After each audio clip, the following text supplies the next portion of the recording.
Na verdade, o que a gente precisa é informar, não é de mais informação, mas sim de tornar essa informação aplicável, né? E quando a gente pensa, é justamente o diferencial do que a gente considera informação e educação.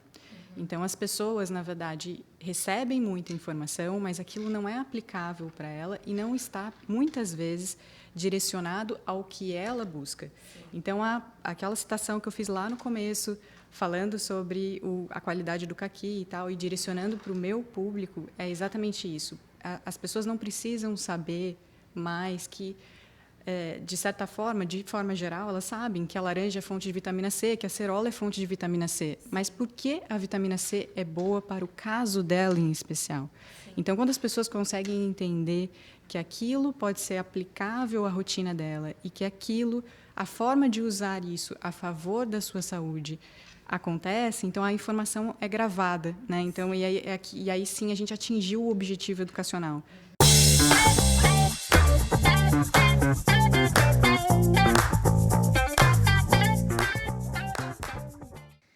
Oi, pessoal! Começando mais um podcast da Monk. O podcast de Galho em Galho produz conteúdos de grande relevância com um produto de fácil acesso que inova colecionando pensamentos dos que compõem a Monk, além de convidados. Com episódios que contam com a comunicação como seu principal atrativo, as conversas, num ambiente divertido e leve, nunca deixam de trazer temas atuais e de grande impacto, envolvidos com tecnologia e inovação. O episódio de hoje é com a nutricionista Ana Laura, e eu, compondo a mesa, vai ser um bate-papo sobre marketing na alimentação. E eu quero começar agradecendo os nossos apoiadores, o Brad Pitt, a Monk, a Move Locadora, a Cate e o Link Lab. Eu sou a Marina Viana, eu sou redatora aqui da Monk, e também estou me formando em nutrição, então hoje o assunto me abrange dos dois lados. E a nossa convidada, Ana Laura, é nutricionista especializada em oncologia. Então, Ana Laura, eu vou pedir para você se apresentar um pouquinho para a gente começar o nosso bate-papo. Bom, é um prazer imenso estar aqui hoje. Obrigada pelo convite, Marina. Obrigada. Esse assunto é um assunto que, num primeiro momento, eu confesso que me gerou um certo arrepio, mas depois eu comecei a pensar um pouco mais a respeito. Toda vez que a gente fala de marketing, como o marketing influencia, né? No caso da indústria de alimentos, o processo de compra, é muito comum que nós, nutricionistas, e eu já posso te incluir aqui como nutricionista, a gente pense só no lado negativo, né? Nessa compra, de usar o impulso da compra, né? Sim. E, na prática, a gente esquece que quando o significado de marketing, né? E aqui eu não estou falando nem de um significado de um autor, e me perdoem as pessoas que trabalham na área especificamente, mas assim, o que nós entendemos como marketing, né? Que é valorizar, dar mais valor a um produto ou aumentar a venda. Se a gente for parar para pensar um pouquinho, já me antevendo aqui as tuas perguntas, se a gente for parar para pensar um pouquinho sobre o significado disso, a gente entende que todos nós que estamos vivos e trabalhando e de alguma forma vivendo, usamos as estratégias de marketing para, de alguma forma, sobreviver, né? Então, as estratégias de marketing, elas são necessárias realmente para a nossa vida, e eu comecei a pensar se de fato eu não aplicava algumas estratégias de marketing no meu dia a dia. E eu faço isso de forma constante, né? Então, admito que faço isso de forma constante. Claro que quando a gente é um profissional da área, existe toda uma preocupação ética em relação a isso, mas eu vou explicar, e eu acho que é válido exemplificar aqui para vocês, antes da gente abordar mesmo essa questão da indústria alimentícia, mas nós, nutricionistas, estamos sempre falando um pouco sobre a importância de se consumir mais frutas, né? Então, isso a gente está sempre falando sobre isso. E aí, trazendo esse gancho, esse exemplo das frutas, eu sempre escuto e vejo, às vezes, talvez você também veja, alguns posts onde as pessoas falam, como mais fruta, tal fruta é rica em vitamina C, vitamina E, e fica muita informação, as pessoas têm muita informação. E o que eu faço, eu fiquei pensando, o que eu faço normalmente com a minha estratégia de marketing? Se eu quisesse vender uma fruta agora, o que eu faria, né? E aí eu uso desse conhecimento do marketing, sabendo que o meu público é um público feminino, sabendo que a maior parte do meu público tem entre 30 e 50 anos. Eu trabalho, né, já voltando lá na tua pergunta, se apresenta um pouco, Ana, que eu acabei passando direto. eu trabalho com nutrição oncológica, eu falo muito de prevenção. Então, o meu público é um público que se interessa muito por essa questão da prevenção. Sim. Então, hoje, se me falassem hoje, Ana, vamos falar de uma fruta, o que você falaria? Eu falaria do caqui. E como que eu venderia caqui para as pessoas? Ana, como é que você venderia caqui? Gente, pelo amor de Deus, eu não ganho nenhum patrocínio de produtores de caqui, né? Aliás, produtores de caqui, eu estou aqui. Né? Mas eu não ganho nenhum patrocínio. E como é que a gente poderia fazer isso de uma forma que as pessoas, de fato, usem aquela informação a favor e, de fato, gere o desejo da compra, que aqui é muito mais do que o desejo da compra, mas sim um desejo, no meu ver, né, do meu lado, de gerar uma mudança de hábito. Sim. Eu iria contar para essas mulheres que o caqui é uma das principais fontes de beta-criptoxantina, que é um derivado carotenoide, que, por sua vez, segundo os estudos, ele pode retardar em até 1 ano e meio o processo da menopausa. Então, quer dizer, essas mulheres vão se tornar férteis por mais tempo, a gente vai ter um processo de envelhecimento precoce retardado, não vai ser tão precoce assim, justamente porque ela está consumindo mais fontes de beta-criptoxantina.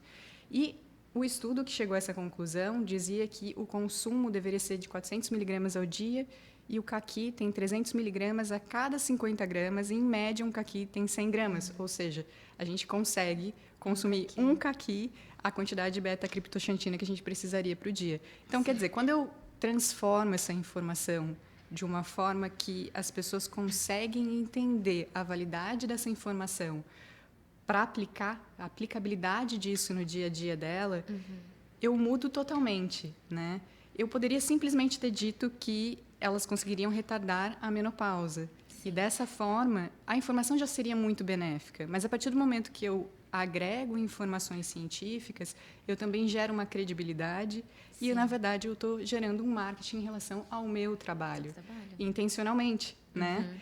E eu considero esse o lado muito benéfico e muito positivo do marketing, né? Sim. É claro que a gente tem os lados negativos e a gente vai explorar aqui, mas eu não podia deixar de começar o podcast falando sobre isso, Sim. porque num primeiro momento eu confesso que eu falei, poxa, eu vou ter que falar o tempo todo mal do marketing, mas não é bem assim, né? A gente precisa tem os dois dessa, lados, né? Com certeza, a gente precisa dessa estratégia e eu imagino que você também utilize muito no teu dia a dia. Sim, todos os dias, né? E até enquanto tu falava sobre isso, de como tu usa no teu trabalho, na nutrição, eu penso também como a gente usa a todos os momentos além do nosso trabalho, né? Em casa, você tem filhos, né? Então, eu imagino que todos os dias você faça um marketing sobre determinado alimento para que os teus filhos também aceitem eles em casa. E isso é só um mero exemplo, né? Cotidiano, mas a gente faz isso todos os dias, né?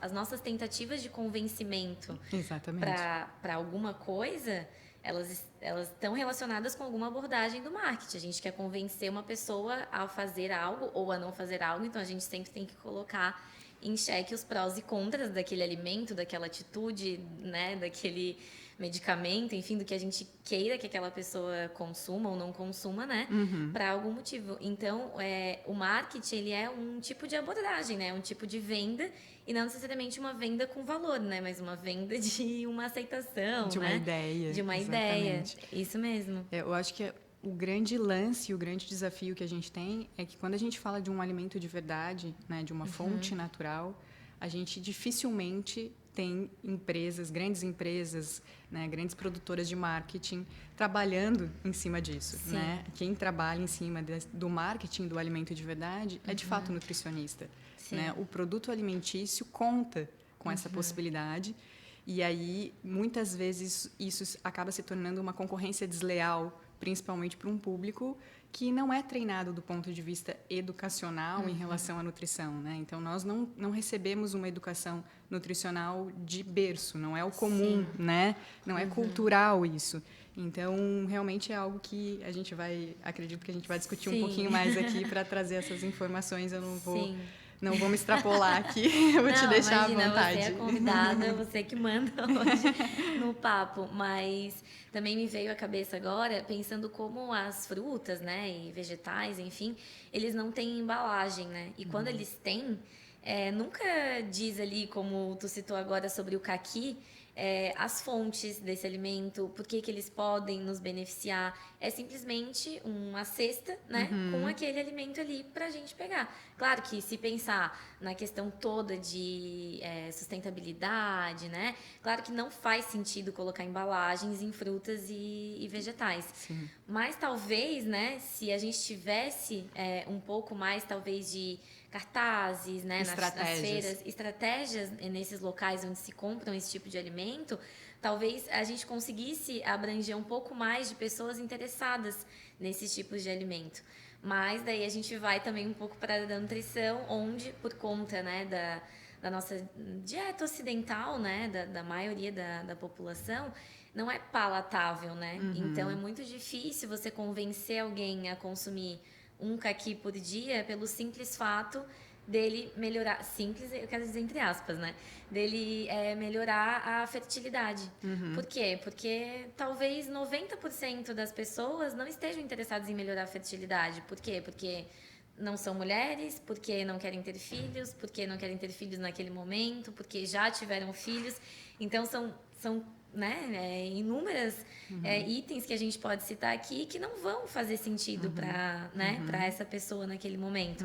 Por quê? Porque o que as pessoas visam, na maioria das vezes, é a estética, né? E aí é isso que a indústria acaba pegando, né? Ela não bate na tecla da saúde. Claro que eu estou generalizando, né? Existem marcas que, sim, tentam, né, priorizar a saúde, mas não é a maioria, a gente sabe disso, então elas tentam fisgar as pessoas pela estética, que é o que ganha, né, a maioria das pessoas, então a gente nunca vai conseguir, nunca também é uma palavra muito forte, né, eu acho que a gente está conseguindo ganhar um espaço maior no quesito saúde, né, mas ainda é mais difícil de chegar com o marketing tanto na saúde quanto chega na estética, né, e eu acho que é por isso que as indústrias, né, o marketing acabam tendendo, né, para esse lado e não como a gente falou agora. Bom, o marketing extrapola, ele utiliza muito do conhecimento de como as pessoas se comportam, né? Então, quando a gente pensa de que forma que as pessoas se comportam, como elas encaram a vida, a busca pelo resultado rápido, né, e para aquilo que envolve a aparência física, vai ser sempre maior, né? Mas entre as tuas falas, você colocou essa questão das crianças e essa questão da embalagem do alimento na forma natural, né? Que seria muito difícil, a gente não de forma alguma iria propor isso. Mas, ao mesmo tempo, existe um estudo muito interessante que você me fez lembrar, que mostrou como as crianças aumentaram o consumo na escola de frutas e vegetais simplesmente porque essas frutas e esses vegetais passaram a ter aqueles smiles, aquelas carinhas próximo da onde elas eram servidas. Então, as carinhas que realmente tinham os emotions, né, que tinham principalmente que tinham uma carinha benéfica, né, não colocar, eles até fizeram um teste colocando alguns que tinham uma carinha tipo não agradável, esse alimento não é tão legal, não funcionou bem, o que já era esperado, obviamente, não seria o tipo de pesquisa que nós, nutricionistas, iríamos apoiar, porque a gente realmente quer que a abordagem nutricional sempre seja muito por esse lado de enfatizar o que é benéfico, né? Então, aumentou muito o consumo de crianças, principalmente de meninas, esse estudo demonstrou. E é uma estratégia super simples e super fácil.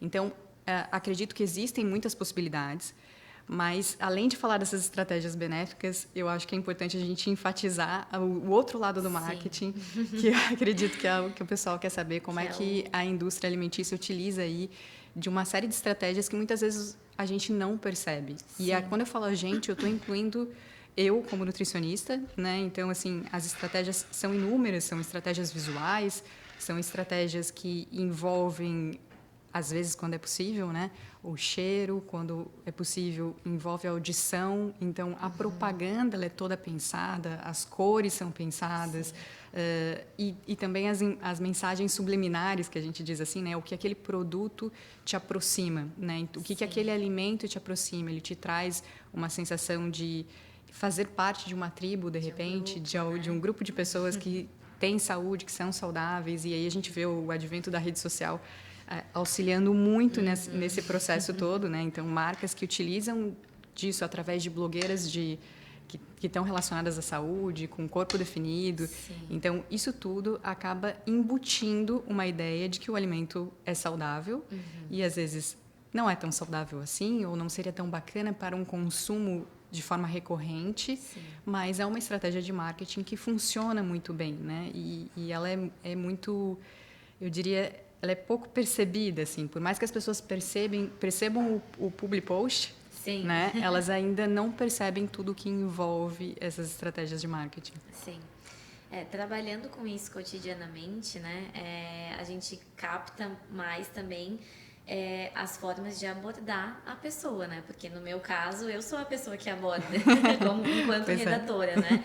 Então, a gente acaba, né, estudando estratégias e se inserindo nesse mundo para saber como conquistar aquele público-alvo, né? Então, no meu caso, aqui na Monkin, eu não tenho só clientes do ramo alimentício, né? Eu já tive em outras épocas mais, outras épocas menos, mas já tive clientes que abordavam a alimentação. E um ponto que me lembrou principalmente essa parte das blogueiras, né? Era um restaurante, é um restaurante que tem uma proposta saudável, né? E eu fazia parte de copy, né, desse restaurante. Só que, enquanto nutricionista, quase nutricionista, né, vendo os produtos que eles serviam, eu observei que esses produtos não são tão saudáveis assim. Mas a proposta, as cores, as palavras, né, as imagens utilizadas para divulgar esse produto tem uma abordagem saudável. As cores, né, são tons de verde, cores claras, né? Então, isso traz remete à saúde, né? Inclusive a cor dos cursos da área da saúde, né? A cor verde. Então, isso traz uma sensação de natureza, de bem-estar. Isso já faz com que a pessoa talvez se convença de que, sim, é saudável, né? E aí, quando a gente vai avaliar... e agora eu não quero, né, também, eu vou falar de uma maneira bem generalizada, né, não quero dizer que tal produto não se pode consumir ou se deve consumir, mas são produtos que tem bastante produtos refinados na sua composição, embutidos muitas vezes, mas como passa a ideia de que é saudável, as pessoas compram, né, essa mensagem. Então esse restaurante ele é associado a uma alimentação saudável, mas se a gente for parar para pensar, né, enquanto profissionais da área da saúde, a gente percebe rapidamente que não é. Mas o marketing todo envolvido, as palavras utilizadas, e às vezes eu penso também que nem talvez o proprietário desse local não ache que está fazendo algo errado, eu vou enganar aquelas pessoas. Não. Mas é a educação que a gente teve, né? A gente não tem essa educação nutricional. Que nem você falou desse estudo, né? Eu também já tinha lido ele e achei muito interessante essa abordagem, mas não é o que a gente vê nas escolas, né? A gente não tem esse hábito de estimular as crianças a consumir frutas, a consumir verduras, a consumir alimentos minimamente processados, né? É totalmente o oposto. Então, todo mundo, até as pessoas com talvez mais boa vontade que tenham para oferecer produtos mais saudáveis, talvez não estão oferecendo. E aí vira, né, uma grande bola de neve de como fazer eu, enquanto redatora, convencer o público de que é um estabelecimento que vende produtos saudáveis, mas enquanto estudante de nutrição, saber que não é. Né? Então, eu fico nessa divisão também, porque, né, no momento eu sou redatora, mas eu sei que enquanto nutricionista a minha opinião é completamente outra. Por quê? Porque eu tenho que convencer aquela pessoa de que aquilo é saudável, utilizar as palavras que remetam isso, né? Sustentabilidade, mais saúde, bem-estar, qualidade de vida, né? São termos que todo mundo quer. Todo mundo quer ser saudável. Mas Marina, até que ponto? Marina na Belinda. Literalmente. De um lado para o outro. Marina, e nessa situação, só para eu entender um pouquinho o desfecho todo, você buscou, de alguma forma, conversar com o proprietário? Ou não resolveu, tipo, vou fazer uma coisa extra aqui e falar assim para ele, olha, de repente, se você quer mesmo essa pegada saudável, será que não valeria fazer alguns ajustes? Ou você acha que não vale a pena e a gente pode, de repente, enveredar o marketing para uma outra área? Porque o marketing do não saudável, ele também vende, né? Então, Claro. isso é uma coisa que a gente precisa dizer. A gente não precisa ter um marketing só do saudável. E a própria indústria alimentícia sabe de principais estratégias que levam as pessoas a consumirem produtos não saudáveis, né? Claro. E uma delas é a palatabilidade, né? Então, Sim. se você quiser falar um pouquinho mais sobre isso, responder, vou gostar de saber. Então, quanto à primeira pergunta ali sobre o cliente, primeiro que, enquanto redatora, assim, na Monkin, né?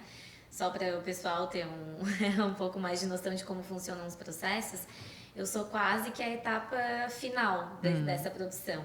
Então, passam por outras diversas pessoas, né, até chegar em mim. Claro que eu tenho reuniões com o cliente, né, em alguns momentos, mas se o foco do cliente não for esse, né, em muitos momentos não cabe a mim diretamente, né, opinar ou modificar, né, certas coisas. Sim, então, sem dúvida. Enquanto estudante de nutrição, o que eu sempre tentei fazer foi deixar de uma maneira subjetiva e não enfatizar uma mentira, digamos assim. Eu fiz a proposta do que o cliente me pediu, claro, né? Mas não extrapolando limites de sim, é muito bom, venha, né?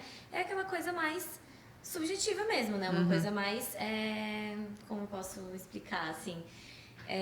de uma maneira mais... Mais branda. Mais branda. Sem mais enfatizar tranquila. tanto essa questão da saúde. Isso, exatamente. Até porque, assim, acho que é importante a gente dizer para as pessoas que existem diferentes... Quando a gente pensa em alimentação saudável, existem diferentes níveis de conhecimento em relação à alimentação saudável e existem diferentes estágios em que as pessoas estão em relação à alimentação saudável. Então, de repente, para muitas pessoas e até muito provavelmente para a maior parte do público dele... Aquela proposta dele, que não era tão saudável assim, já era infinitamente superior ao que é encontrado como concorrentes. Sim, então, a ideia, muitas vezes, e talvez seja esse o grande lance, né, de sacar quando a ideia das pessoas ou do marketing ali é uma transição. E esse tipo de produto, ele é importante, esse meio do caminho, ele é importante, porque as pessoas não estão só no 8 ou no 80, elas não são o tempo todo saudáveis ou fazem escolhas perfeitas. Faz parte da nossa vida, né? A gente ter outras escolhas que não são tão saudáveis assim, mas talvez a gente não queira avacalhar. Né? Sim, exatamente. Entre aspas, a gente não quer ter uma escolha que ao mesmo tempo não seja super prejudicial, um alimento cheio de corante. Então, a gente quer que aquele estabelecimento, de alguma forma, nos dê uma proposta de um alimento que seja palatável, mas que não seja, assim, algo tão, do ponto de vista nutricional, que seja tão comprometedor. Então, talvez ele se encaixasse aí nesse processo, onde muita gente se encaixa e que o marketing, ao meu ver, é necessário e que a nutrição, sim, pode usar disso até como uma estratégia de resolver a situação. E eu imagino que você tenha feito por esse caminho e tenha tudo fluído muito bem. Não, é exatamente isso que tu falou. É um meio do caminho, né? É um equilíbrio. É infinitamente melhor a gente ter essa opção sendo divulgada em locais de fácil acesso, onde as pessoas possam optar por esse tipo de alimento que eles vendem do que algo totalmente pior, né, nutricionalmente falando, do que não se tem essa opção, né? Mas por isso que eu digo assim, quando a gente estuda a área, trabalha na área, a gente fica muito mais crítico, né, quanto a isso. Então, aos nossos olhos, né, estou te incluindo nesse grupo agora, não é tão bom ou tão esperado quanto a gente gostaria. Não é o saudável, né? De Isso, verdade. Isso.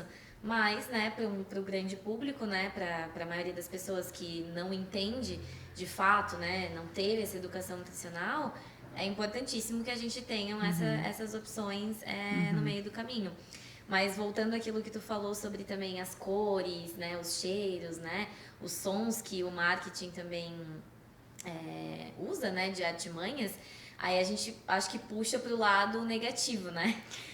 De como as grandes empresas elas usam muito disso para captar os clientes, né, de forma rápida, né? São sempre cores fortes, cheiros absurdamente gostosos, né?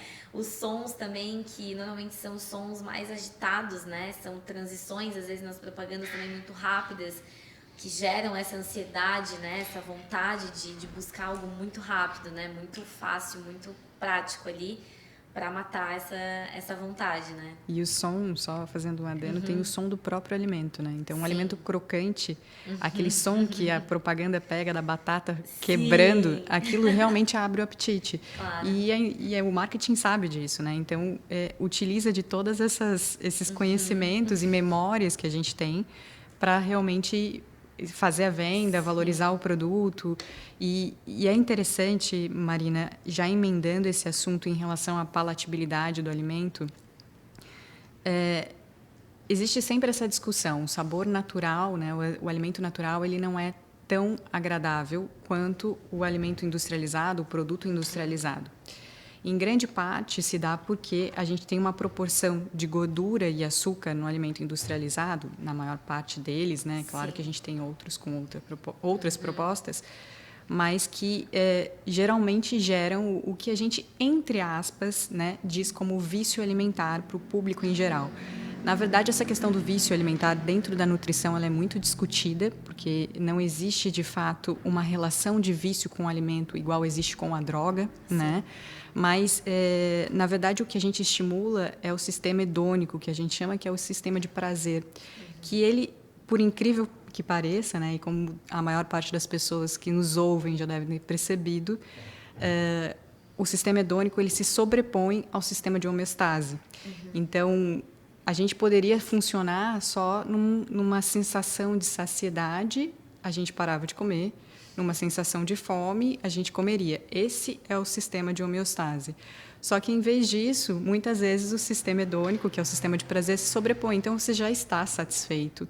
Você não precisaria comer mais, você não precisaria incluir aquele lanche, mas você viu a propaganda, o termo que eles costumam usar, né? Aquela pornografia alimentar, aquele chocolate derretendo. E aqui eu faço um adendo, porque a Monkin já utilizou desse conhecimento para os meus vídeos de comida saudável. Realmente, a gente sabe o quanto isso estimula. E a gente não precisa de nenhum conhecimento científico para saber o quanto isso estimula, né? É perceptível. A gente vê a cena do chocolate derretido e aquilo naturalmente abre o nosso paladar. Se a gente estiver sentindo o cheiro, então, do chocolate, é absurdo como realmente aquilo vai abrir e vai gerar uma vontade de provar, né, o alimento. A indústria alimentícia sabe usar disso e a nutrição agora vem com a proposta, eu vejo assim, né, as nutricionistas com a proposta de trazer um pouquinho desse conhecimento, mesmo que seja um pouco empírico, né, na rotina delas, para que as pessoas modifiquem um pouco o hábito delas.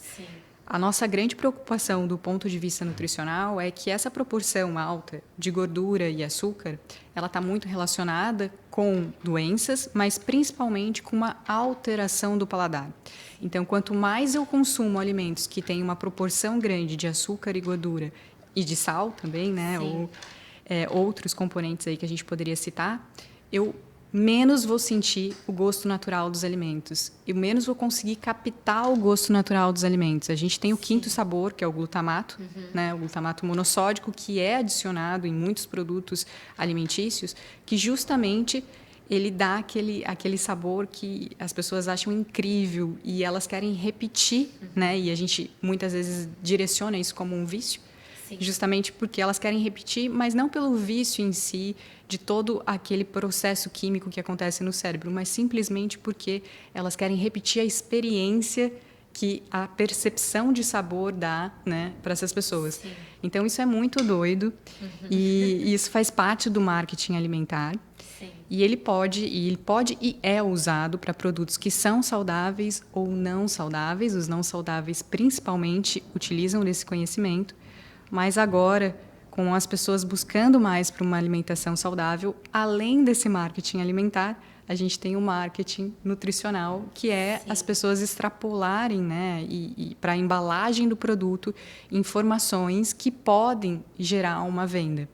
E aí é que mora o perigo realmente para o nosso público, que é o público das pessoas de forma geral, mas que os nutricionistas gostariam que tivesse um conhecimento nutricional para entender e interpretar aquela informação. Sim. Né? Porque às vezes a gente vê lá um produto que ele acaba remetendo uma informação totalmente inadequada. Né? Ele coloca ali 100% integral, e aí a gente vai ler o rótulo, não tem nada de integral. Então, qual que é realmente, de fato, como que a gente interpreta aquela informação, que às vezes é propositalmente errada, Sim. né? Até isso que tu falou sobre o marketing nutricional, né? Existem os 3 tipos de marketing, né? Que é o alimentício, o nutricional e o psicológico, né? O alimentar é aquele que a gente estava falando agora mesmo, sobre essas grandes redes, né? Vou citar os fast foods aqui mais famosos, onde a gente induz, né, a pessoa a consumir aquele alimento, né? Aí que entram as cores, o cheiro, né, os sons, né? Tudo que faz a gente ter essa sensação de prazer, né, ao consumir aquele alimento e te convence, né, de uma maneira muito rápida a consumir aquele alimento. O marketing nutricional, né, como tu também já citou antes, é o que faz, é o contrário disso, né? É o que a gente quer que seja cada vez mais perpetuado, que eu acho que até a gente pode linkar com a educação nutricional, né? De ensinar as pessoas a lerem os rótulos, né? A trazer para os rótulos, né, essa questão nutricional do alimento mesmo, né? E os ingredientes utilizados, né? As quantidades dos macronutrientes que estão presentes ali, né? E o psicológico é aquele que induz, né, a pessoa a consumir o alimento, sendo ele saudável ou não saudável, né? É uma maneira de te convencer, né, a comprar a determinado produto, que pode ser alimentício ou não, mas no nosso caso aqui é o que a gente está citando, né? E aí é a partir dessa persuasão, né, que a gente faz com que as pessoas tenham vontade, né, de consumir determinado alimento. Só que aí entra no que a gente estava conversando, né? Até que ponto essa persuasão, né, ela é válida, né? Porque até que ponto esse alimento de fato é saudável? Até que ponto esse alimento cumpre, né, a proposta que ele propõe, né? Então a gente está sendo massacrado, né, de alimentos todos os dias, novas embalagens, novos rótulos, novas propostas de alimentos que se encaixam na rotina e, né, é um snack que, né, que a gente tem esse costume, a gente gosta de coisas que, eu vou pegar aqui e vou comer. E aí, né, por isso que eu acho que as coisas, os alimentos mais ultraprocessados, né, industrializados, ganharam, né, esse sucesso, porque são fáceis, são práticos, normalmente tem um valor mais acessível. E aí a indústria, né, querendo entrar nessa área, puxando as pessoas que querem saúde, né, que priorizam a saúde, estão fazendo a mesma coisa. Mas se torna complicado, né, realmente fazer um alimento que seja 100% integral, que não use ingredientes refinados, que não tenha uma quantidade absurda de aditivos, principalmente químicos, e que tenha um valor acessível e ainda uma durabilidade, né, para ficar numa prateleira, porque isso também é uma dificuldade da indústria, né? Então acaba que os rótulos nos induzem, né, a achar que esse produto de fato é um produto saudável, mas como tu mesma falou, a gente vira o rótulo e vê que ele não é 100% integral, que aí ele não tem aditivos, né, não tem conservantes, mas aí eles usam a gordura e o açúcar ou o sal para conservar. Então, de fato, não tem um aditivo químico ali, mas é uma quantidade que extrapola, né, os níveis que a gente deveria consumir em uma determinada refeição ou um determinado alimento, pelo simples fato deles poderem colocar no rótulo, não tem conservantes. Né? Então, esse é o tipo de persuasão, né, que a gente convive diariamente e a gente tem como nutricionistas, né, como profissionais da área da saúde, ensinar, né, agir com essa educação nutricional para o público leigo nisso, né, ensinar a interpretar um rótulo, né, a ler as informações nas entrelinhas, né, porque até estava lembrando da lei que vai passar a ficar em vigor agora em outubro, né, sobre a nova rotulagem. ela fica em vigor agora para os alimentos novos, né? Porque, se eu não me engano, tem até 2025, né? Para todos os alimentos se adequarem à nova rotulagem. Mas já é um passo gigante, né? A gente poder ter essas informações visíveis, né? Porque a gente vê que a maioria dos alimentos ultraprocessados, os rótulos ficam abaixo daquela parte da embalagem que a gente tem que abrir para procurar, ou a embalagem é amarela e as letras são branquinhas, ou seja, muito difícil, né, de entender. As letras são minúsculas, então isso torna cada vez mais difícil e cansativo também, né? Porque se pra gente é cansativo ter que ler rótulo por rótulo todas as vezes, mesmo entendendo, né, do que se trata ou do que é cada ingrediente, imagina pra pessoa que não tem noção do que é aquele monte de palavras difíceis, né, numa letra minúscula, numa cor que dificulta a leitura, e ainda ela tem que ficar procurando, né, mexendo a embalagem diversas vezes, né? Ela chega uma hora que a pessoa cansa e simplesmente bota dentro do carrinho e seja o que Deus quiser, né? Então, essa lei, por mais que demore, né, que ainda tenha um tempo para essa adequação acontecer, eu acho que é um grande passo, né, pra gente ter essas informações, né, mais visíveis. Agora não pode mais, né, só para o público entender, né, do que se trata essas novas embalagens. A embalagem não pode mais ter as informações separadas, né, porque às vezes tinha a tabela nutricional aqui e os ingredientes lá do outro lado, né. Então eles têm que estar juntos, não podem ser com letras pequenas, todas as letras têm que ser pretas, né, a não ser quando o fundo seja escuro. Os principais ingredientes têm que estar com aquela lupinha visíveis, né, como açúcar, sódio, gordura, em quantidades totais. Então isso vai trazer, né, uma educação nutricional maior, né, para o público, porque por mais que às vezes eles não entendam de fato o que aquela informação queira dizer, é assustador, né? A gente vê que às vezes uma embalagem desse tamanho tem 20 gramas de açúcar ali dentro, né? Então isso vai trazer um alerta, né? Trazer talvez uma nova forma de pensar pro público. E eu acho que isso é uma grande vitória, assim, pra gente, né? Pra gente cada vez mais poder trazer essa educação nutricional pra rotina das pessoas, né? Pra rotina alimentar, né, para elas entenderem o que elas estão consumindo, porque eu acho que o papel do marketing agora, como nós nutricionistas, é esse, né? É ensinar, é trazer informação, deixar ela o mais acessível possível, né? Sem nomes estranhos, sem dificuldade, sem, né, muitas firulas envolvidas, para a alimentação ser algo mais acessível e mais democrático mesmo, e não algo que seja difícil e só nutricionistas possam entender, né, o que está escrito ali. É interessante essa tua fala, porque eu estava pensando justamente em te perguntar sobre isso. Eu ia falar, Marina, qual que é a tua visão, assim, trabalhando também, né, com essa parte de redação, trabalhando com uma produtora para marketing, como é para você essa visão, ao mesmo tempo sendo estudante de nutrição, do papel do nutricionista? Porque quando a gente fala do papel do nutricionista, sempre me vem à cabeça o seguinte: hoje, não, na minha visão, não falta informação. Sim. O que você acha, tendo essa visão dupla, tá? Isso é uma pergunta bem pessoal mesmo. Sim. Que falta para as pessoas modificarem os hábitos delas, mesmo cientes, muitas vezes, de parte das estratégias da indústria alimentícia, para modificar os hábitos delas em relação à saúde? O que falta, de fato, e como o nutricionista pode auxiliar nesse processo? Eu acho que o que falta, como tu mesma falou, não é informação, a gente está, né, atordoado. Eu acho que é a gente passar a informação de maneira acessível.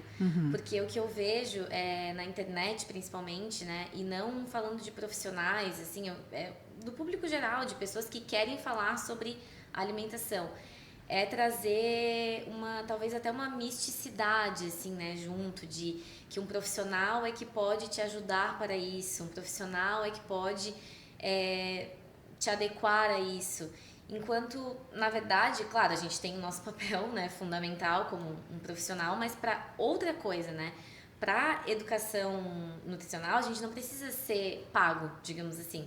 Eu acho que a informação ela tem que ser compartilhada, né? E ela tem que ser compartilhada de uma forma acessível, com nomes acessíveis, com termos que as pessoas entendam, né? Sem, como eu falei antes, sem muitas firulas, sem, né, envolver muitas palavras difíceis, muitos termos, muita técnica, né? Eu acho que a informação ela tem que ser cada vez mais compartilhada e mostrar, agora respondendo a tua pergunta, o final daquilo ali, o intuito daquilo ali, que não é de fato tenha uma vida melhor, tenha o corpo que você deseja. É fazer a pessoa pensar no porquê que ela quer aquilo, né? No porquê que ela precisa daquilo. Ela talvez precise emagrecer, vou dar um exemplo, né? Agora, 10 quilos para ter mais saúde? Talvez. Mas talvez ela precise modificar os hábitos dela, né? Para que isso aconteça, para que a saúde venha, né, junto e não só a estética. E aí, né, vira um grande efeito dominó. De que ela entenda o porquê daquilo, né? O motivo do porquê ela está fazendo aquilo. E não só porque a blogueira falou que a barriga definida é o que está no auge no momento, ou porque determinado profissional falou que tal percentual de gordura é o ideal para, né, uma mulher naquela idade. Né? Então, entender o que te leva, né, a ter esse hábito, né? Sim. Para o emagrecimento? É para ter mais saúde? É para você viver melhor? Ou é porque você está atordoado e bombardeado de informações e quer consumir aquele produto? Perfeito. Acho que você construiu bem esse raciocínio que converge com o que eu penso também. Então, assim, na verdade, o que a gente precisa é informar. Não é de mais informação, mas sim de tornar essa informação aplicável. Sim. Né? E quando a gente pensa, é justamente o diferencial do que a gente considera informação e educação. Então, as pessoas, na verdade, recebem muita informação, mas aquilo não é aplicável para ela e não está, muitas vezes, direcionado ao que ela busca. Sim. Então, aquela citação que eu fiz lá no começo, falando sobre a qualidade do caqui e tal, e direcionando para o meu público, é exatamente isso. As pessoas não precisam saber mais que... de certa forma, de forma geral, elas sabem que a laranja é fonte de vitamina C, que a acerola é fonte de vitamina C. Sim. Mas por que a vitamina C é boa para o caso dela em especial? Sim. Então, quando as pessoas conseguem entender que aquilo pode ser aplicável à rotina dela e que a forma de usar isso a favor da sua saúde acontece, então a informação é gravada, né? Então, e aí sim a gente atingiu o objetivo educacional, né? Então, eu acredito muito que a gente tem uma formação em massa agora de nutricionistas, né? E de profissionais da área da saúde não nutricionistas que acabam abordando o tema da nutrição. Eu concordo com você em parte sobre essa questão dos termos não difíceis, mas não concordo totalmente, porque a gente tem que ter base. Então, sem essa base e sem a gente transmitir para as pessoas, às vezes a gente pode usar o termo difícil e traduzir. Sim. Sem a gente transmitir sem transmitir esse conhecimento e essa informação um pouco mais aprofundada, a gente acaba se igualando ao marketing de forma geral, que não é formado na nutrição, né? Que não tem o conhecimento da nutrição. Então, qual que é o nosso conhecimento e papel como nutricionista, que é um pouco além, né? É conseguir fazer links entre os assuntos, é conseguir trazer para a pessoa, uau, quer dizer que se eu realmente mudar os meus hábitos aqui, eu vou ter uma série de benefícios que eu vou colher a médio e curto prazo.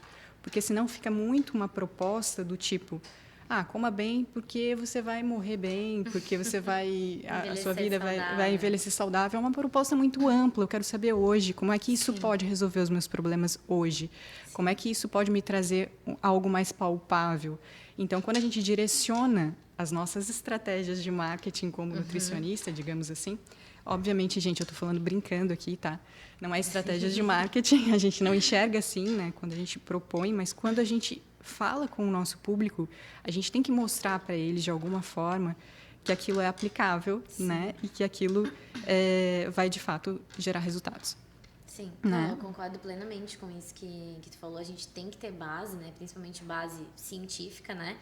Mas quando eu falei, entendi o que você falou. Não, eu entendi. Era no sentido da gente explicar mesmo, né? Sim. Então, assim, tem muitas enzimas, muitas reações, né? Muitos nomes que até pra gente, né? Eu digo eu como estudante ainda, né? Talvez você tenha uma bagagem maior aí, né? De trabalho, de estudos, então se torna um pouco mais rotineiro, mas eu acho que principalmente para estudantes ou quem está começando agora ou quem simplesmente se interessa, né, por esse assunto, são nomes que às vezes podem parecer bizarros, Confusos. né? Confusos. Então, pensando em público, eu acho que também a gente tem que, né, falar os termos padrões, a gente não pode ficar inventando palavrinhas e termos para mascarar aquilo ali, tornar muito fácil, ou, né, se tornar ordinário, que nem tu falou agora da grande massa, assim, mas trazer as explicações daquilo ali para o dia a dia, né? Como o exemplo do Kaki foi perfeito, né?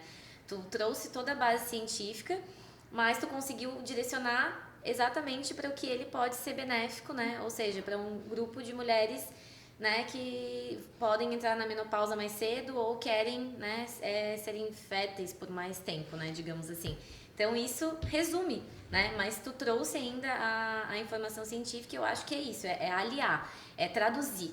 Traduzir, eu acho que é a palavra perfeita para isso, assim, para a gente fazer com que as pessoas entendam o porquê delas estarem consumindo aquilo. Porque eu acho que o que está em voga normalmente é o emagrecimento, né? A estética, assim, não tem nem como comparar. Mas se a gente trouxer cada vez mais informações com dados, né? Com bases científicas, de fato, as pessoas podem entender que elas podem ter o emagrecimento, o benefício da estética do corpo que elas almejam e puxar a saúde junto, né? Então, não é só consumir a laranja porque é uma fruta e fruta faz bem, né? É consumir a laranja porque a vitamina C, ela é um ótimo antioxidante que pode ser um ótimo aliado para você que faz exercícios físicos diários e pode estar com estresse oxidativo muito alto, né? E não está conseguindo equilibrar isso. E daí, a longo prazo, isso pode te trazer, né, um câncer, por exemplo, né? Então, né, claro, gente, resumindo de uma maneira bem breve, né? Não é um exemplo que com certeza vai acontecer. Sim, não, na verdade aí você direcionaria para o teu público, né? Claro, então, sim. você vai moldando e tentando trazer algo mais palpável, né? Sim.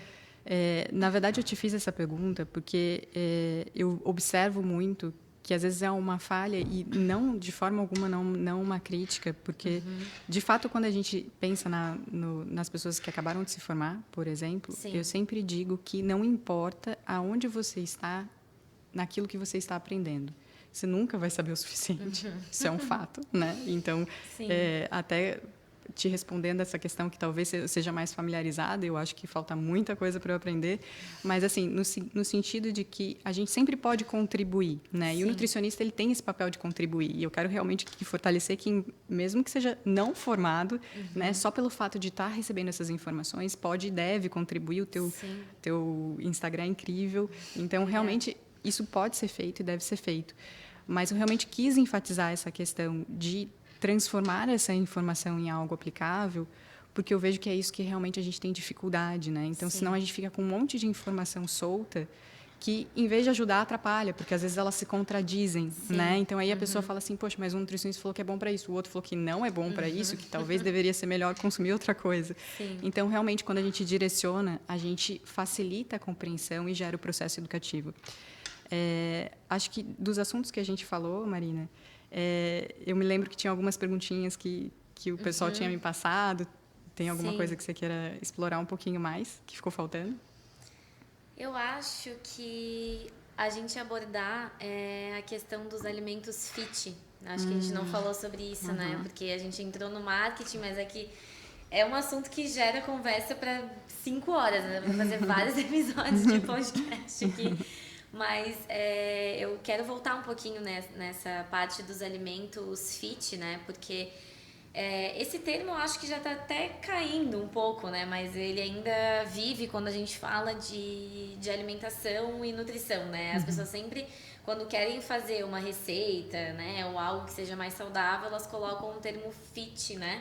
Na frente ou junto para atrair o público alvo delas, né? Que é um público que quer receitas saudáveis, ou produtos saudáveis, né? Mas que não sejam frutas, digamos assim, né? Que sejam alimentos palatáveis. Então, o termo fit, ele quer dizer magro, né? Então, a gente, né, já consegue trazer um pouco da referência que ele traz, né? Que é estética, né?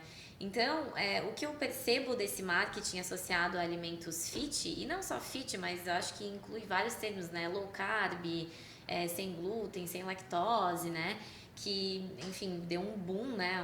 De uns anos pra cá, de incluir esses alimentos na rotina alimentar com a proposta de que você ingeriria menos calorias ou seria mais saudável, né? E isso depende muito do contexto, né?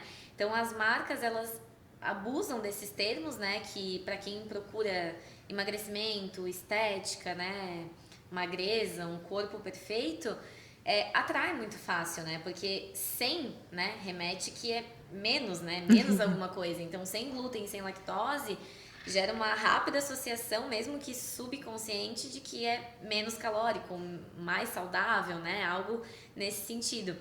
Então, eu acho que é isso que fomenta, né, essa indústria de associar esses produtos a algo que as pessoas almejam, mas quando a gente vai ver os rótulos, eles na verdade são sem glúten, mas são com muitas outras coisas, né? Exatamente. Então, em vários episódios, assim, é muito fácil a gente ver de que às vezes, vou trazer o exemplo clássico da bolacha fit, né? Que muitas pessoas consomem diariamente achando que ela é mais saudável do que os biscoitos recheados ou as bolachas tradicionais, né? Por ela ter esse termo fit, porque quando a gente vira aquele rótulo e lê todos os ingredientes ou compara as tabelas nutricionais, as diferenças são pouquíssimas, né? E não tem nenhum ingrediente ali naquele rótulo fit que se sobreponha tanto a ponto daquele biscoito, daquela bolacha ser melhor do que a que a gente está acostumado a consumir. Mas ela vende muito, né? Mais com essa proposta do que o outro que... Assim, se a gente não falar de saúde, consuma o que você achar melhor, né? Porque não faz tanta diferença, né? Então, eu acho que esse é o ponto do marketing saudável, né? Digamos assim. Eu acho que se a gente pode extrair algum conhecimento aqui do nosso bate-papo fiquem atentos ao que está escrito no rótulo em letras maiores. Então, principalmente ali na parte da frente, próximo do nome do produto, fiquem atentos àquelas informações do tipo sem glúten, sem lactose ou fit. Normalmente o fit ele tem esse apelo de menor valor calórico, mas por outro lado ele pode ter uma série de corantes, uma série de conservantes artificiais, ele pode ser um produto extremamente processado, um produto que vai trazer prejuízos ao seu organismo, ao seu metabolismo, e muitas vezes o próprio processo pelo qual ele instiga, que é o emagrecimento, pode não acontecer na presença frequente desse tipo de alimento, justamente porque ele vai prejudicar o processo de emagrecimento por outras vias indiretas. Então, basicamente, quando a gente fala de fit ou de qualquer um desses outros termos relacionados ao apelo do alimento, eles, na verdade, sempre acendem uma luzinha do tipo, vira a embalagem e leia um pouco mais sobre o produto e veja realmente se esse apelo vale o diferencial no valor dele. Sim. Né? Porque normalmente ele vai ser mais caro do que o concorrente. Ok, se você quer optar por um produto alimentício naquele dia, naquele momento, mas não seja roubado, né? Pelo menos esse princípio a gente tem que respeitar, né? Porque só o fato de colocar uma denominação ali já muitas vezes encarece o produto, né? Ontem eu dei um exemplo nos meus stories de pipoca doce, porque eu vejo que nos últimos anos parece que foi o boom do consumo da pipoca doce, né? Eu me lembro de pequena que era super comum consumir pipoca doce. E agora, de repente, parece que as pessoas voltaram a esse consumo de pipoca doce, não sei. Ou se eu passei um tempo numa nuvem, que eu não vi as pessoas consumindo pipoca doce, mas, de repente, isso voltou. E essa pipoca que eles denominam de pipoca gourmet. Então, ela voltou com um grande apelo e um apelo muito grande de consumo em rede social, né? Então, de blogueiras, de pessoas do mundo fit consumindo essas pipocas gourmets. Porque a pipoca, por si só, né, não doce aqui, ela tem um baixo valor calórico. O milho, né, se a gente estoura o milho com pouco óleo, com uma proporção bacana, ele vai ter um baixo valor calórico. E, ao mesmo tempo, ele faz crack, ele é viciante. Então, uma pouca quantidade de milho rende um baldão de pipoca. Então, para quem gosta de comer, né, é muito fácil. Exatamente, é muito prático. E aí eles usaram o apelo da famosa TPM para transformar essa pipoca doce como uma estratégia para as mulheres, né? E a gente vê isso muito claramente na estratégia de marketing das empresas, de realmente colocar, né, as blogueiras que hoje eu não resisti, eu comprei uma pipoca gourmet. Então, isso tem tido um apelo muito grande. Na imagem que eu coloquei no meu Instagram, eu fiz um comparativo entre uma pipoca que é super comum, e pelo menos para mim, né? Não sei se para todo mundo, para os mais jovens também, mas o consumo dela na minha infância era muito forte, que é uma pipoca que vem numa embalagem rosa, transparente. Eu imagino que todo mundo que está me ouvindo saiba que pipoca que é essa. Sim. E comparei ela com essas pipocas mais atuais, que estão realmente em voga no momento, que são as pipocas gourmets. É interessante, e aqui eu não quero, de forma alguma, falar negativamente sobre a pipoca do rótulo rosa, porque, de certa forma, ela tem um público, tanto que ela permanece no mercado brigando por anos e brigando ali com essas pipocas que chegaram agora. Sim. E o mais interessante, Marina, é que a pipoca gourmet ela tem o dobro do valor. Exatamente o dobro do valor. E aqui eu estou falando comparando, mais do que o dobro até, inclusive, comparando quantidade mesmo, né? Então, colocando que você vai consumir a mesma quantidade, tem mais do que o dobro do valor. Então, tem um valor agregado muito maior, justamente por conta dessa estratégia de marketing que vem desde essa questão do consumo das blogueiras, mas também por uma questão de embalagem. A gente tem um rótulo que é uma embalagem mais branca, que remete mais à saúde, ela tem esse apelo, né, de leveza. E aí vocês devem estar se perguntando, em relação ao valor nutricional, existe alguma diferença entre as duas pipocas? As diferenças são praticamente imperceptíveis do ponto de vista de tabela nutricional. Sim. Se a gente for pensar em ingredientes, a pipoca gourmet tem muito mais ingredientes, tem 3 tipos diferentes de açúcares na composição. Talvez o que ela tenha de apelo é que ela utiliza um pouco de açúcar mascavo na composição, enquanto a outra utiliza o açúcar branco, refinado, mas é apenas açúcar. Então, eu não estou aqui fazendo propaganda de nenhuma das duas pipocas. Eu espero que vocês possam utilizar uma pipoca de qualidade que vocês preparem em casa. Esse seria o cenário ideal para os nutricionistas. Mas, obviamente, que a gente faz parte do mundo e as pessoas acabam consumindo alimentos industrializados e a gente não espera o contrário, inclusive, porque faz parte da nossa forma de viver.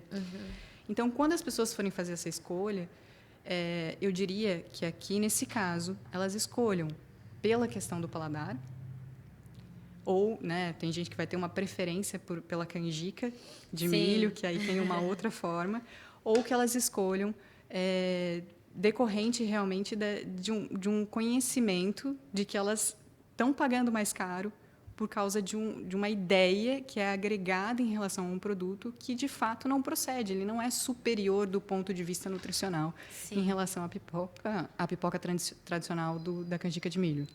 Sim, até o nome dessa pipoca mais nova traz muita leveza, né? As palavras utilizadas, né?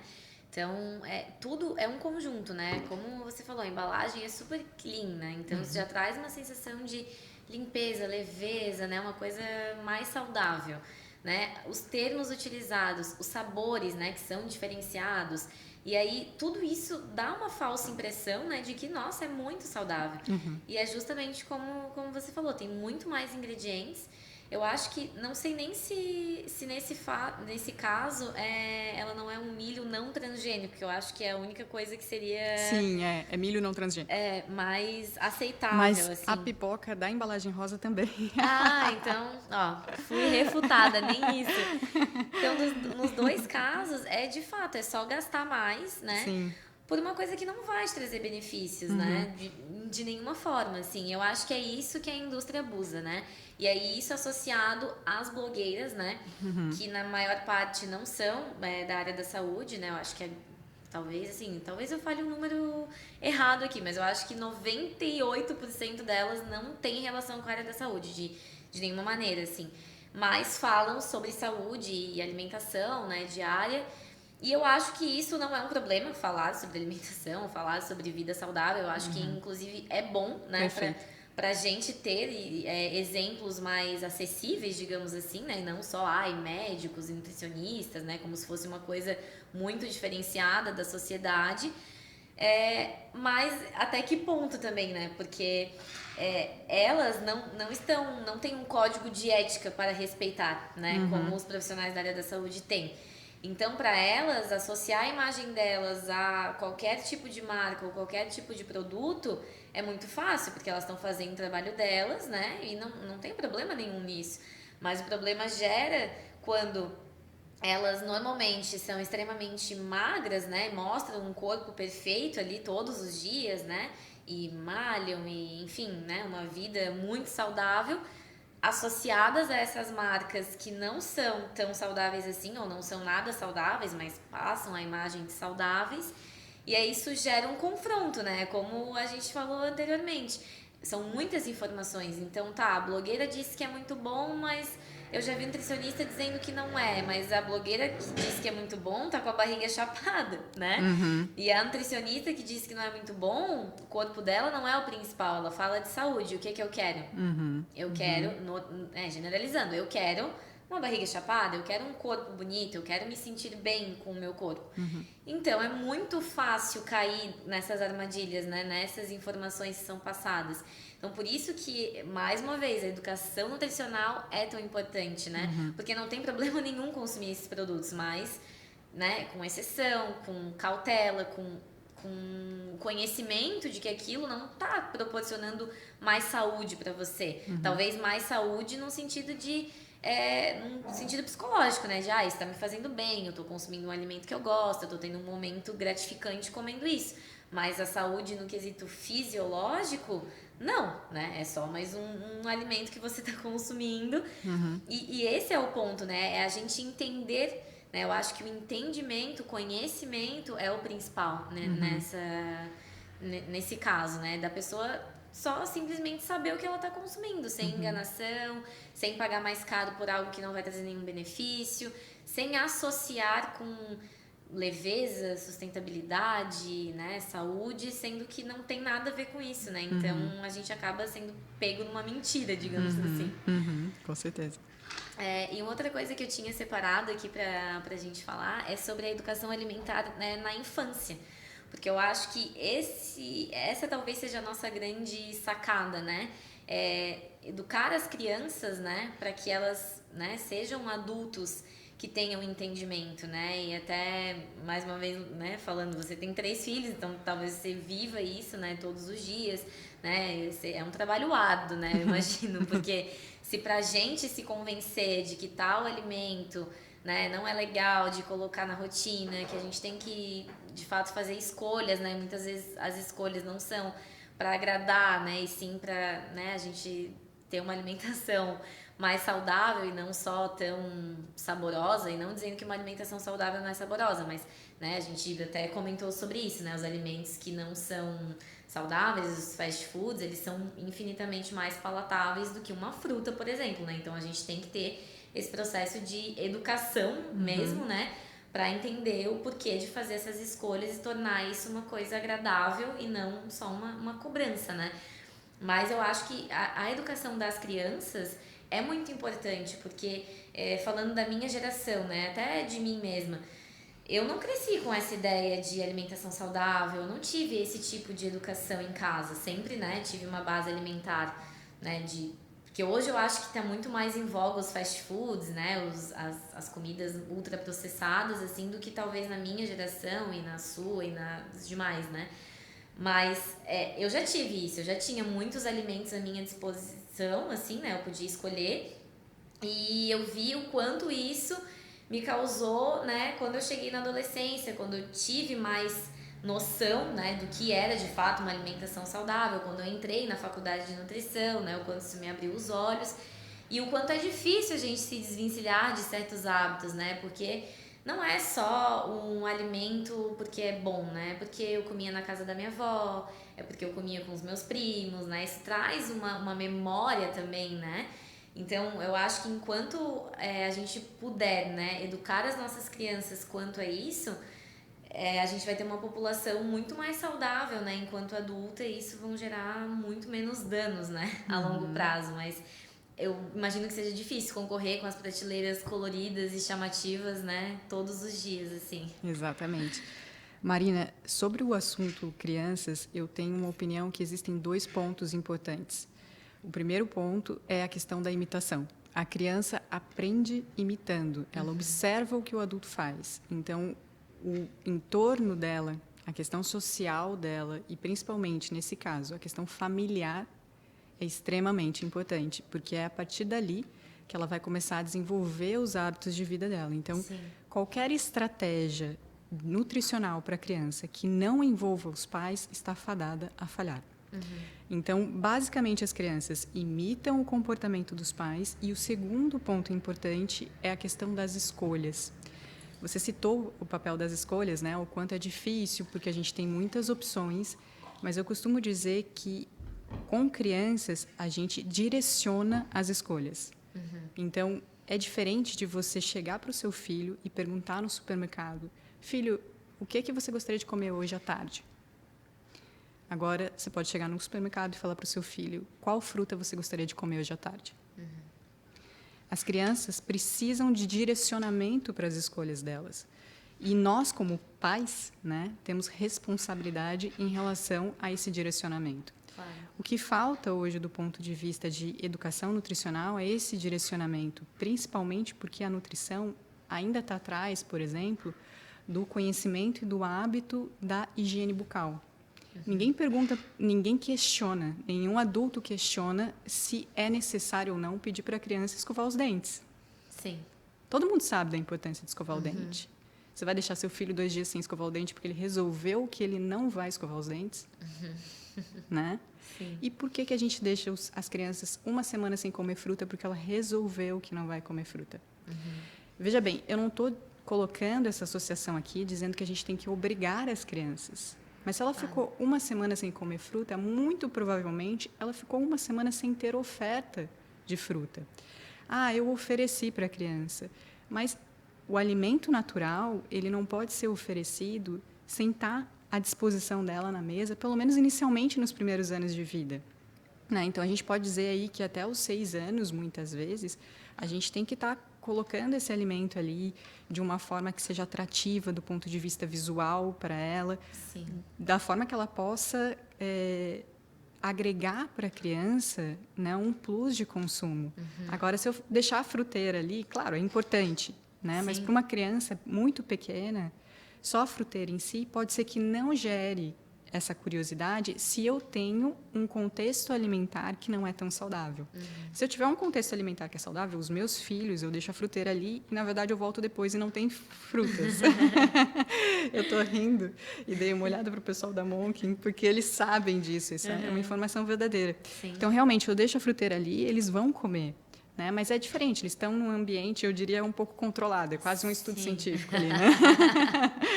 Mas, assim, em situações normais, talvez a gente tenha que estimular isso para a criança.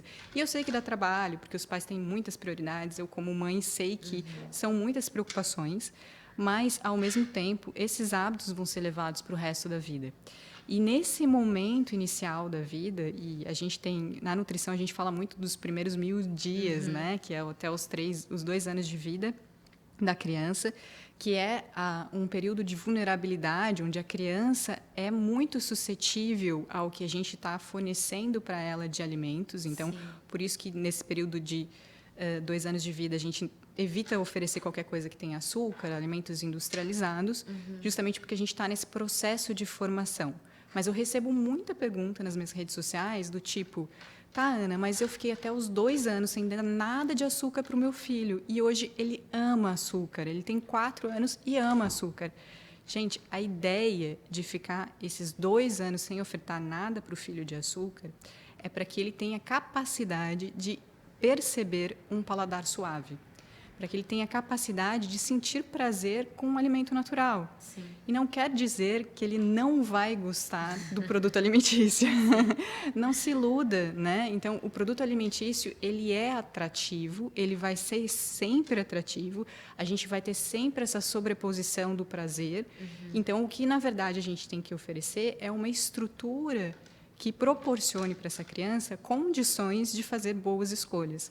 Então, é assim que eu vejo muito essa questão da alimentação infantil. Sim, não, concordo plenamente, assim, depois de estudar, né, e estar mais próxima desse assunto, Eu vejo até como para nós adultos essa questão do ambiente e da imitação é muito importante também, né? Porque claro, né, que como adultos cada um tem suas responsabilidades, né? Ninguém precisa oferecer ou mandar em nada. Mas é muito importante também, porque é dificultoso para um adulto tentar se reeducar alimentarmente falando em um ambiente em que ninguém quer isso, né? Uhum. Por mais que, claro, né, cada um tem suas escolhas, né, tem os seus objetivos, né? Mas imagina, todos os dias você sentar à mesa para jantar com um prato com vegetais, né, com uma comida preparada em casa, com temperos naturais, e todos à volta da sua mesa estarem comendo todos os dias pizza, hambúrguer, batata frita, alimentos industrializados, comidas congeladas. Claro, né, a gente, né, tem que ter a responsabilidade de entender o que é melhor pra gente em cada momento. Mas é muito difícil também, não é muito melhor quando o ambiente em que você tá colabora, né, para as atitudes que você quer ter. Então é muito melhor todos sentarem na mesa e comerem a mesma comida, né, não ter essa diferenciação de já eu como vegetais, eu não como vegetais, eu como carne, eu não como carne, não no sentido de vegetarianismo falando, né, mas no sentido de não compartilhar da mesma comida. Uhum. É muito mais prazeroso também, né? Ver que as pessoas à sua volta se importam com isso, né? Querem mudar os hábitos também. Então imagina para uma criança, né? Que ela quer prazer, ela quer alegria, ela quer né, suprir suas vontades muito mais do que os adultos, porque elas não têm capacidade ainda para discernir o que é certo e o que é errado, né? O que é bom para elas naquele momento ou o que vai ser bom a longo prazo quando elas forem um adulto, né? Então cabe realmente ao ambiente, né, proporcionar isso, e o ambiente inclui os pais, os cuidadores, né? Então eu concordo plenamente com isso, mas a indústria ela ainda, né, Sim, faz... é sedutora. É sedutora. E aí, é interessante até você chamar a atenção para essa questão da indústria. Outro dia eu recebi uma pergunta que acho que vai em direção ao que você está querendo saber, a informação que você está querendo saber Ana, como é que a gente faz em relação aos alimentos industrializados dos amigos, por exemplo, né? Então, isso é uma coisa que acontece no colégio, né? Eles estão compartilhando lanches e os amigos nem sempre vão ter os mesmos hábitos e está tudo bem, né? Sim. Nosso papel não é julgador aqui, né? Claro. Mas como é que a gente lida com isso? E eu sempre digo o seguinte, as pessoas estão com muito medo do que a gente chama de terrorismo alimentar. Ele, de fato, existe e ele, de fato, é preocupante. As pessoas não têm que ter medo de se alimentar. A gente precisa quebrar isso que foi gerado nos últimos tempos, de que o alimento pode ser prejudicial e na verdade, claro que pode, né, inadequadamente, mas associar isso a um único alimento, fazer esse tipo de associação a um único alimento e não a um hábito alimentar como um todo, a um padrão de alimentação, que na verdade o que nos prejudica do ponto de vista de saúde é sempre o padrão alimentar e não um alimento pontual, não é um consumo pontual. Mas, ao mesmo tempo que a gente tem essa questão do terrorismo alimentar, a gente tem um outro ponto, que a criança é um ser aberto para receber conhecimento. Então, a gente tem que utilizar dessa capacidade da criança de entender o lúdico, de trazer para elas informações, para, inclusive, informar sobre malefícios do consumo recorrente de produtos alimentícios. Sim. E não tem nada de errados em relação a isso, né? Não é terrorismo nutricional a gente explicar para o nosso filho que, olha, é legal, você está vendo o amiguinho ali que consome pirulito todos os dias, se você consumir pirulito todos os dias, talvez para uma criança pequena você ainda não possa abordar do ponto de vista nutricional. Você precisa dizer para ela, olha, vai estragar seus dentes, né? Então, para você manter os dentes bons, bonitos, você não vai poder consumir pirulito todos os dias, né? E talvez não seja o melhor alimento para você consumir. Se você quer consumir um doce, talvez a gente possa... O que você acha da gente fazer uma receita tal? É claro que nem todos os pais vão ter essa disponibilidade, mas, de repente, o que você acha da gente... Você sabe, enfim, não sei se caberia, aqui eu estou fazendo uma hipótese, supondo que essa criança tem em torno de 6 anos. E aí... O que você acha da gente consumir um sorbet que é gostoso, que tem ali, que é feito com frutas bacanas, é à base de fruta. Então, assim, a gente propõe outras coisas Trocas, e a né? gente faz trocas e a criança é muito aberta para receber isso. Então, essa questão de usar o lúdico é assim que a gente faz, tanto com alimentação saudável, mas também explicando e pontuando para a criança, né, e usando aí o que a indústria alimentícia faz, de usar os personagens. Então, na minha época tinha o Marinheiro Popeye, que hoje em dia as crianças já não assistem mais, mas assim, associar com, olha, aquele personagem que você gosta, que é forte, ele provavelmente come muito de tal alimento, come muito de couve, come muito de alface. A gente explora um alimento por vez, no caso da criança que já tem uma rejeição. Né? Então, a gente vai explorando um alimento por vez e a gente vai contando isso para ela, ao mesmo tempo que ela começa a observar que os pais também consomem esse alimento, ele fica disponível para ela. Uma informação que eu sempre gosto de passar para as pessoas é: se o seu filho não consome o alimento que é saudável, né, um grupo de alimentos como os vegetais, por exemplo, não deixe de servir no prato dele. Não deixe de disponibilizar isso no prato dele. Porque muitas vezes o que acontece é o seguinte: eu sei que ele não gosta, eu nem ponho no prato. Se você não puser no prato, você não vai disponibilizar uma curiosidade para ele, para que em algum momento ele venha provar. Pode ser que você faça isso 3, 4 vezes, 5 vezes, 20 vezes e ele continue sem consumir. Mas na 21ª, ele espontaneamente pega um pedaço de cenoura, uma vagem, enfim, um vegetal para provar.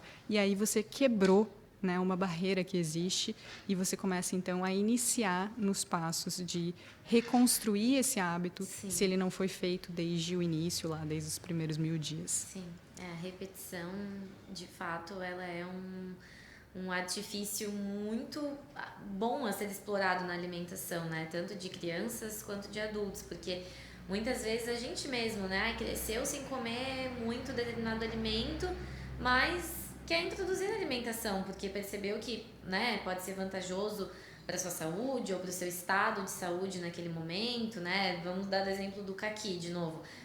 Eu preciso consumir o caqui para melhorar a minha questão de fertilidade, de hormonal, né? Vamos, né, dar um exemplo bem básico. Mas eu não consumi muito caqui quando criança, então talvez agora, para mim, não seja uma fruta que me agrade, não é uma fruta que eu gosto. Mas vamos começar a comprar, né? E deixar ali, hoje eu vou comer picadinho, hoje eu vou comer, vou só higienizar e comer diretamente, né? Com casca e tudo.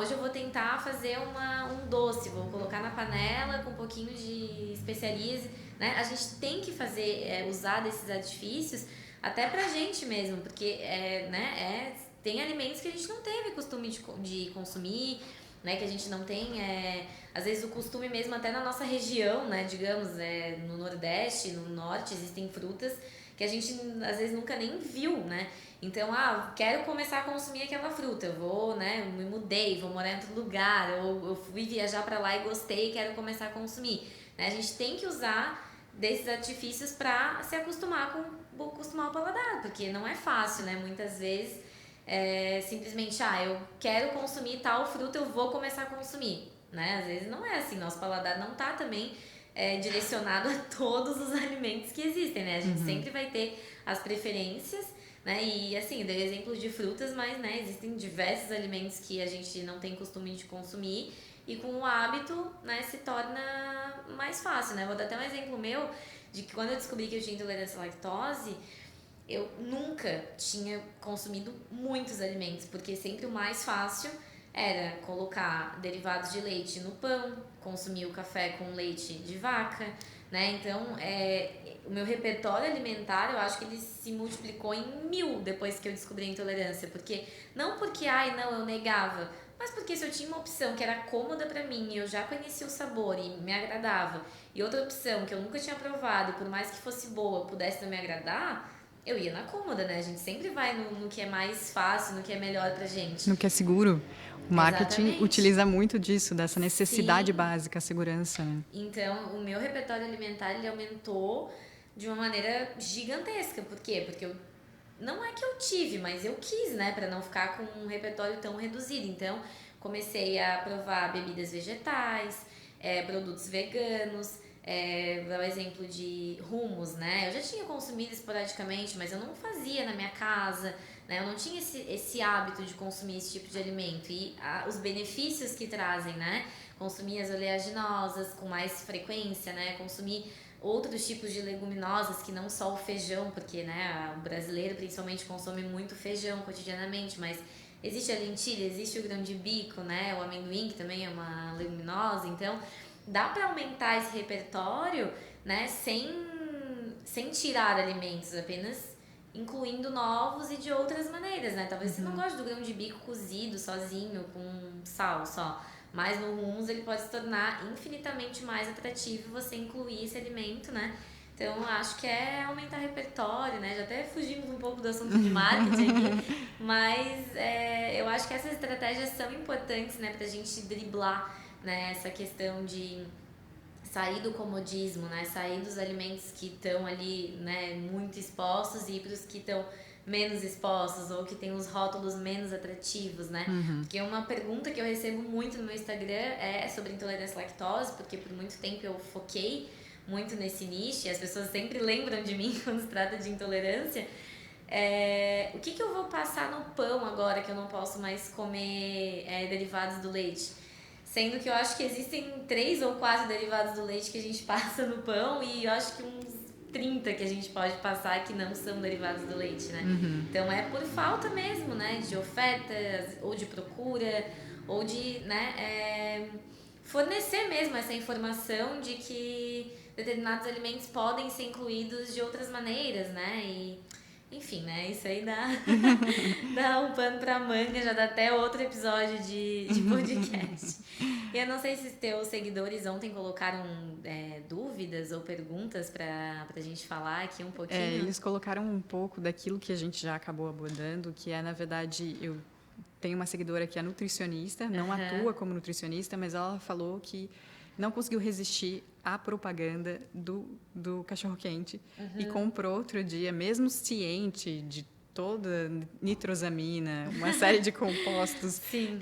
potencialmente carcinogênicos que a gente tem ali no produto, ela comprou uma salsicha de frango para preparar um cachorro-quente. E ela falou, eu não acredito que eu tive essa atitude, né? Sim. Mas aí entra aquele ponto que a gente falou muito, né? Essa questão de da indústria usar muito dessa imagem, né? Que realmente é sedutora e usar essa pornografia alimentar que acaba mexendo com os nossos sentidos e, de repente, remetendo a uma memória dela, do que ela associa com cachorro-quente.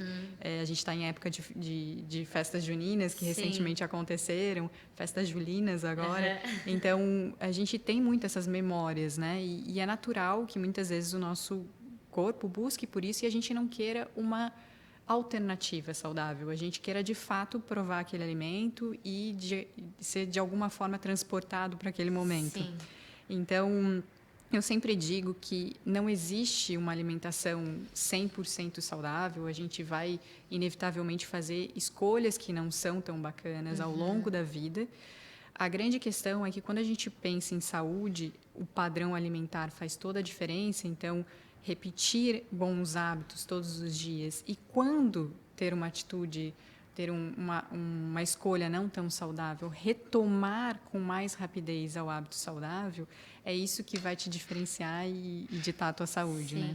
Além disso, tiveram algumas questões em relação às pipocas, que foi por isso que eu fotografei, e teve também questões em relação àquele biscoito que está escrito ali no rótulo 100% integral. É engraçado que, quando a gente vira com letras um pouquinho menores, mas ainda grandes, está escrito 66% de ingredientes integrais.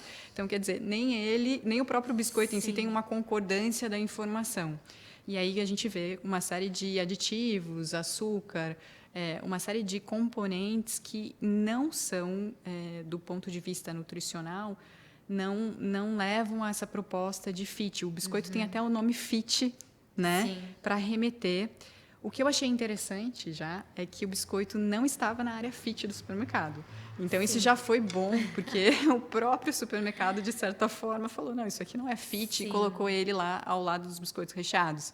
Mas, ao mesmo tempo, a gente ainda tem um público muito grande que consome esse tipo de biscoito, justamente porque carrega esse nome fit e estampado ali no rótulo 100% integral. Então, quer dizer, é uma confirmação do quanto ele é fit. E, na prática, ele, de fato, não é fit. e não é algo que a gente possa ter de forma recorrente na alimentação. Sim, até essa questão da salsicha que tu falou da seguidora, me faz pensar em como, além do nosso contexto todo alimentar, né, que já faz diferença em como esses alimentos eventualmente vão impactar, né, no nosso organismo, utilizar desses artifícios, às vezes, para educar nutricionalmente os pacientes ou as pessoas que acompanham, como na própria refeição, às vezes, amenizar, né? Porque a gente não precisa usar, não é porque é uma refeição fora da rotina que a gente precisa usar todos os alimentos que não fazem parte daquele contexto alimentar, né? Então, às vezes, só a salsicha pode ser o diferencial ali, mas usar um pão de boa qualidade, fazer um molho caseiro, né? Com uma maionese de abacate. A nutricionista. Eu tenho certeza que o pessoal lá em casa está pensando assim, meu Deus, uma maionese de abacate com a salsicha, eu acho que eu não vou querer isso. Acho que não vai dar muito certo. Mas, né, ter até o termo que utilizam, né, os compensadores dietéticos, né, nessas refeições, para amenizar um pouco esse impacto, né, e não ser uma coisa que seja tão prejudicial, ou às vezes que até a própria pessoa se preocupe tanto, né? Porque quando a gente começa a entender também um pouco mais dos impactos que os alimentos causam no organismo, acaba sendo um pouco conflitante, né? Tipo, eu vou comer essa refeição, mas né, olha tudo que eu tô consumindo junto, né? E, enfim, dependendo do contexto, né? Isso pode ou não ser tão prejudicial. Mas é legal ter essas opções também, né? E hoje em dia, ainda bem que a gente não tem só os marketings falsos ali, mas a gente tem sim produtos de boa qualidade à disposição já, que acabam não sendo tão atrativos porque muitas vezes não levam os rótulos tão chamativos, né? Os termos que as pessoas sentem a necessidade de ler ali para achar que é um alimento 100% saudável, né? Ou enfim... mas que sim estão à nossa disposição, e existem muitas marcas que querem, né, fazer um marketing respeitoso, um marketing limpo, né, um marketing que te atrai, é claro, porque o produto deles, né, é a venda, mas que não seja uma informação falsa, né? Exatamente. Porque muitas pessoas às vezes deixam de comprar um alimento que, porque tem açúcar no rótulo, porque o outro não tem, mas enquanto na verdade aquele que tem açúcar tem uma quantidade tão pequena, ou uma quantidade que às vezes é até necessária, né, para um pão, por exemplo, né, para que ocorra a fermentação correta ali, e que não vai causar tantos estragos, né, junto com os outros ingredientes que ele tem ali, do que um produto que é sem açúcar, mas é lotado de adoçantes artificiais ou de farinhas refinadas, né, ou de outros aditivos que no contexto geral podem prejudicar muito mais do que uma pequena quantidade de açúcar consumida, né, ali de uma maneira equilibrada, né, e ajustada na rotina. Então, isso eu acho que é educação nutricional de fato, né, não é só explicar não, açúcar faz mal, refinado faz mal e só os alimentos in natura são bons. Até porque tem essa diferença, né, dos processados, dos industrializados para os ultraprocessados, né? Se a gente parar para pensar, o nosso arroz é industrializado, porque ele está dentro de um pacote, ele passou por um processo. Sim. Mas ele não é um alimento ultraprocessado e que vai fazer, né, vai trazer malefícios, né, para o nosso organismo, né? Então, isso sim, né, ensinar as pessoas a saber ponderar, né? A saber fazer boas escolhas e não só se deixar levar pelos 100 alguma coisa ou pelos fit alguma coisa, né? Exato, perfeito, isso mesmo. Então é isso, né? A pessoa mandou uma pergunta aqui, te mandei no WhatsApp. Deixa eu ver então. Se a nutrição conseguiu por algum limite para o marketing, as empresas podem fazer o que quiser. Não, vou deixar você responder, vou deixar a convidada responder e depois eu debato. Bom, então, em relação a essa questão do limite, eu acredito que esse seja um dos pontos que são cruciais para o nutricionista buscar, né? Atualmente não existe uma regulamentação em relação a essa questão do marketing, principalmente, por exemplo, de produtos alimentícios para crianças, o que eu vejo como o principal desafio aqui, pensando em termos de saúde e pensando em saúde pública mesmo. Em relação ao marketing para as crianças, o que a gente teve é uma lei baiana que foi aprovada, que é possível agora, né, existe horários para propaganda, para publicidade infantil na televisão e de produtos infantis na televisão. e que restringe esses horários, né? E que também não permite publicidade em ambiente escolar. Eu vejo como uma falha muito grande a gente não ter esse tipo de regulamentação, porque a criança ela ainda não tem condições de escolher em relação ao hábito alimentar dela. Sim. Ela realmente precisaria dessa orientação que a gente discutiu aqui dos pais, desse direcionamento dos pais, mas que muitas vezes é difícil de ser conquistado justamente porque os pais não receberam esse tipo de educação nutricional e eles não sabem lidar com este processo.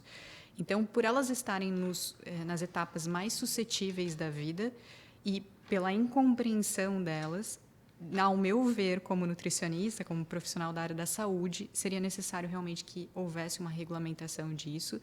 E isso não tem nada a ver com censura em relação ao marketing. Eu sou totalmente contra qualquer tipo de censura. Mas, realmente, considerando essa questão de vulnerabilidade, a questão da obesidade como um problema de saúde pública e como isso pode refletir em gastos no futuro, né? E principalmente, impactar... eu costumo dizer assim, tudo que envolve a alimentação não funciona como assim, eu preciso morrer de alguma coisa. As pessoas costumam dizer isso, né? Eu preciso morrer de alguma coisa, deixa eu comer isso aqui, né? Deixa eu ter esse hábito. Mas o grande fator em relação à alimentação não é que você simplesmente apaga e morre. O grande fator é que você vai viver com má qualidade. Ou melhor, você não vai ter qualidade de vida, você não vai ser capaz de usufruir da sua qualidade de vida e ter uma vida digna. Então, o ponto de vista aqui realmente é que a gente precisa, como categoria, talvez, ser um dos propulsores para buscar realmente essa regulamentação em relação ao marketing, principalmente para crianças e adolescentes, que são mais suscetíveis. E aqui eu gostaria de lembrar que não é só na infância que a gente tem um período de vulnerabilidade. Durante a adolescência, existe o mesmo período de vulnerabilidade, inclusive do ponto de vista genético. Então, os adolescentes, eles são muito suscetíveis à opinião, né, de amigos, de colegas, ao consumo, ao que eles veem. Ao pertencimento de um grupo, principalmente. Exatamente, ao pertencimento de um grupo, ao que eles veem nas redes sociais, ou que eles veem em propagandas de forma geral, e ao mesmo tempo que eles são muito suscetíveis, eles têm uma vulnerabilidade genética, eles estão em um momento em que a alimentação ela é o principal fator ambiental que faz essa modulação, como a gente chama na nutrição, dos nossos genes, e, consequentemente, eles estarem expostos a nenhuma regulamentação, a esses tipos de estímulos, os torna mais predisposto a desenvolver uma série de doenças a curto, e médio e longo prazo. Então, realmente, essa regulamentação ela se faz necessária. Sim. Eu acho que, respondendo à pergunta, não existe, né, nenhum tipo de regulamentação, além dessa da publicidade infantil, para bloquear esse marketing dos alimentos, né? Então, como você citou da parte da censura, né? Eu acho que não deve existir censura nenhuma, mas eu acho que deve existir a verdade, né, advinda das empresas mesmo, porque a longo prazo isso... a gente associa determinadas marcas já a talvez duvidosas, né? Porque como você citou o biscoito ali, 100% integral, aí logo abaixo diz 66% integral. Então eles mesmos se contradizem, então eles mesmos acabam se colocando em uma situação que para muitas pessoas pode ser inadequada, né? Porque a gente já pode pensar, será que essa marca realmente fala a verdade, né? Me mostra a verdade sobre os alimentos dela, né? Exato. Porque de fato já existe uma contradição no rótulo, um rótulo bem claro. Então quem dirá, né, quanto, né, o rótulo das letras menorzinhas, as outras informações, aos outros alimentos, né? Então eu acho que se faz necessário não só pensando em público infantil e juvenil, né, mas também quanto à clareza de informações passadas para o público que consome, né? Porque de fato se ele é o seu público-alvo, nada mais justo do que essa troca ser verdadeira, né? Exatamente.